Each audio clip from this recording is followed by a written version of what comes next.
sur la bascule en HTML, il y a aujourd'hui trop d'inconnus. La limite de poids de document du régulateur, qui est indispensable, parce que pour une bonne visibilité, va impacter énormément ce que l'on pourra embarquer. Il y a trop d'interrogations à ce jour pour arriver avec une solution toute faite.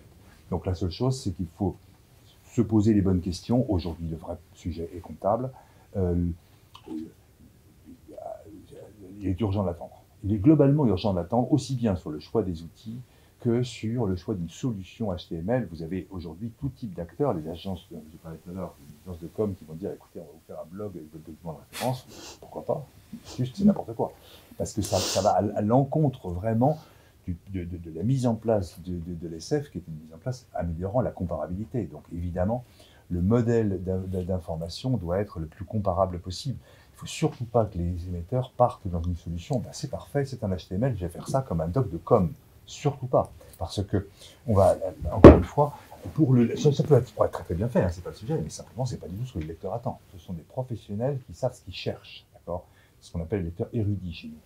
Donc, à partir du moment où le lecteur sait ce qu'il cherche, il faut que les différents formats soient présentés de la même façon.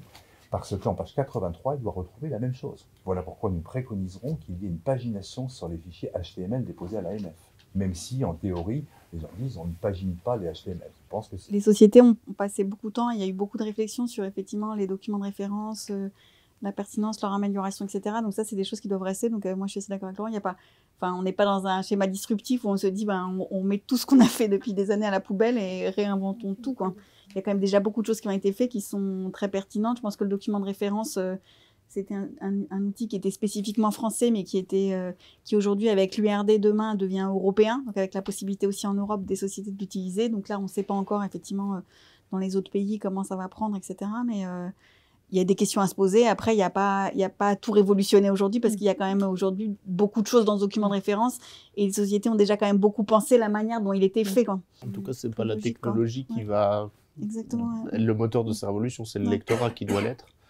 Avec éventuellement des nouvelles possibilités, des nouvelles habitudes du lectorat, hein, parce qu'on passe en web, mais on lit aussi différemment. On est passé du papier au PDF quand même, mais les documents existaient sous papier. Je pense qu'il y en a encore pas mal qui l'impriment et qui l'utilisent.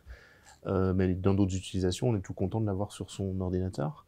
Donc on va ouvrir des nouvelles choses, mais c'est plutôt le lectorat qui devra... Et la base de réflexion, elle n'est pas de dire j'ai une nouvelle technologie, comment je change sur base de cette technologie, mais j'ai un lectorat qui a des besoins et comment j'utilise la technologie pour le faire. Tous les grands lecteurs veulent une version papier. Même les jeunes, c'est assez curieux. En revanche, ils l'utilisent à 10% de leur temps. La recherche est principalement numérique, même aujourd'hui c'est un PDF.